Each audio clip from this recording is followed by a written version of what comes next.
Hello guys, welcome back to my channel. আজকে আমি কারিশ মাছ রান্না করব। তো এখানে মাছ 3টা নিয়েছি। এখন মাছগুলো ভালো করে কেটে নেব। তো কেটে নিয়ে হলুদ, লঙ্কা গুঁড়ো আর নুন দিয়ে ভালো করে মেখে নেব।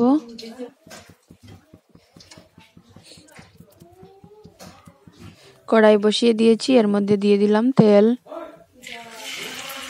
দিয়ে দেব মাছ।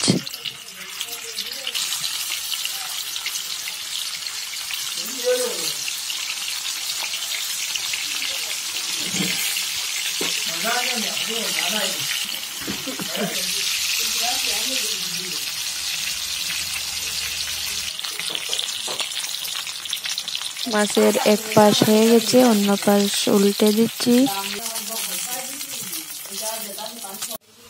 তো মাছ ভাজি হয়ে গেছে, এখন নামিয়ে নেব। তো গাইস নামিয়ে নিয়েছি, এভাবে সবগুলো মাছ ভাজি করে নেব।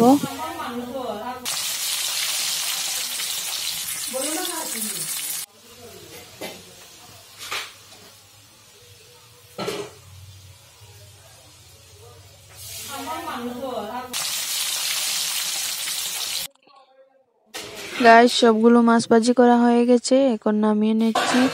তো যদি আমার ভিডিওটা তোমাদের ভালো লেগে থাকে, লাইক কমেন্ট শেয়ার করবেন। প্লিজ আমার চ্যানেলটা সাবস্ক্রাইব করবেন, পাশে থাকা বেল আইকনটি প্রেস করবেন।